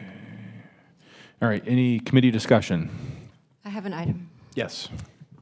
This is regarding matters of procedure. You weren't here at the last COA, but I recused myself from a case being personally involved, and I was asked to leave the room during the hearing, which seemed, I mean, I'm not the oldest member, but it seemed odd to be asked to leave the room, so I did ask counsel about, you know, why that was, and the response was that it was committee business, and so we should address it here. I'm not really sure about the back and forth what that means. But I don't know if this is a matter of procedure that we need to vote on or something, but it seems like a new thing. And according to the statutes, I don't think it's really necessary, but I wanted to bring it up and see as a committee what we thought. Sure. Before we have discussion, I'll recognize our staff attorney for any comments, and then we can discuss. Thank you. Yes, I'm happy to discuss it here. Member Todd was in touch with me and had asked this question of me, and I thought it best, this is a general practice, that everybody on the committee hear this and hear the same thing, so that there's not an individual discussion that takes place with one member and then, down the line with other members. The advice that I gave was that the recused member should leave the room. And that's advice that I've given before, and I've experienced this in my career. It comes from here in North Carolina, it comes from the North Carolina Ethics Commission. And there's a passage that I'll just read to you where the commission states, and this is guidance for, this is entitled Recusal Guidelines for Public Servants and Avoiding Conflicts of Interest. And what the Ethics Commission says, it says the Ethics Commission recommends that public servants consider leaving the room to ensure that those present at the meeting are not influenced by the public servant's presence or interest in the matter. So I think that's advice that will never steer you wrong. The intention is to protect the committee as well as the recused member. I'll add, in my personal or my professional capacity, I'm board counsel for a state occupational licensing board, and oftentimes we'll have issues where board members need to recuse themselves from cases, and we've got one coming up next month where one of the board members, or one of the person who's coming before the board used to work with a board member. And that individual board member is going to be recusing themselves, and then they won't be in the room. They'll still be in the office. They'll be in the location, but they're not going to be in the board hearing room. My personal opinion is that the recused person leaving the room is the best way to do it. I don't necessarily say it's right or wrong, but I mean I would agree with counsel's statement based on what the State Ethics Commission has said, just to eliminate the potential for at least the applicant feeling that there's any kind of undue influence or pressure on the application. And just to clarify, you would recommend removal from the chamber no matter what the relationship, if recusal was the condition? Yes. Okay. Yeah, for recusal, yes. So moving forward. So, Yes. for instance, I have recused myself in the past recently, and I think Rob has recently too, and simply sat farther back and behind council and away from our microphones. But you'd recommend moving forward that no matter what, we're out. I do. Okay. Yeah, I've seen both. This is, I don't know, year 3 or maybe almost year 3, or I don't know for me, but I think now that you say that, I thought that you left the room, but I guess you didn't. Yeah, Yeah, I did not. The times when I have not left Right. the table, but taking counsel's advice. Curtis has. I mean, I think just in the past, it's been more normal for people to leave, and I guess, I'm sympathetic to the feeling. I've never had to recuse thus far, but I hadn't thought about it. Yeah, until you brought it it's up. been a mix of both. I mean, people Yeah. have left, people have stayed, and it's not like there's a law on point that says a recused person must leave. So Yeah. it's a policy decision that the committee would make. Yeah, to avoid the appearance of impropriety, even though, they don't speak, they don't take questions or answer questions. I'm in favor of us adopting a policy for it. Sure. Or just But- being consistent. Being consistent, Yeah. exactly, yeah. I'm not saying staying or leaving is the correct one, but if council suggests it, I don't have an issue with adopting that as Yeah, I our would defer to method. council Yeah. and adopt whatever he suggests. Should that be something that we adopt as a policy with a motion, vote, or?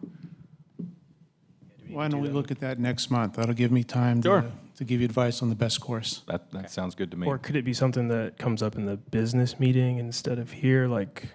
I think, That's a good idea. I mean, there might be some issues where, folks need to recuse themselves from matters before the entire commission.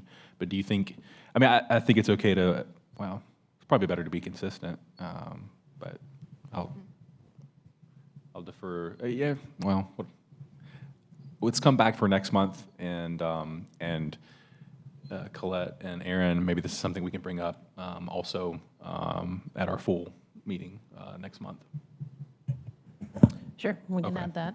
I think whenever the attorney's office has cooked up maybe a written policy recommendation that you all can review, we'll bring that back to both committee and the full commission. And it makes sense that it would probably apply to both, but let's see some wording before we make that decision. Okay. Anything else from the body, staff? We are working on the COA training, which will be June 10th. We will be sending out another survey or an email about any dietary restrictions, and also, we haven't fully decided yet, but maybe an anonymous form if you want to submit questions, or a form that we can keep anonymous if there are questions that you'd like to have discussed at the training. Or otherwise, feel free to just email us questions. Yeah, we know 2 of you won't be in attendance, Wes and Jordan, unfortunately. But this is the Oh, one. I won't be there? That's what up You until declined the invite. What date is this? June 10th. June 10th. You said you were available and then declined. Is that No, that? I've got it as, it's held on my calendar. Oh, Yeah. Perfect. Wonderful. Maybe this is some We're kind so of glad you'll weird be there. not a calendar. hard pass after all. No, I've got it on my calendar. It says hold, COA training date. Perfect. So Okay, I will be there. Excellent. Great. Jordan, we're sorry to miss you. But I was going to say, this is our one opportunity each year to, not have to slog through a bunch of cases when we're together, but actually focus on the process and understanding all the nuances. And this is your chance to bring up things you have questions or concerns about as well, so we can work through them together as a group. So just put some thought into it. If you've got things about the COA process you want to discuss at training with staff and your attorney. I'll be writing you an email, yeah. All right. Anything else? All right, hearing none. This meeting is adjourned.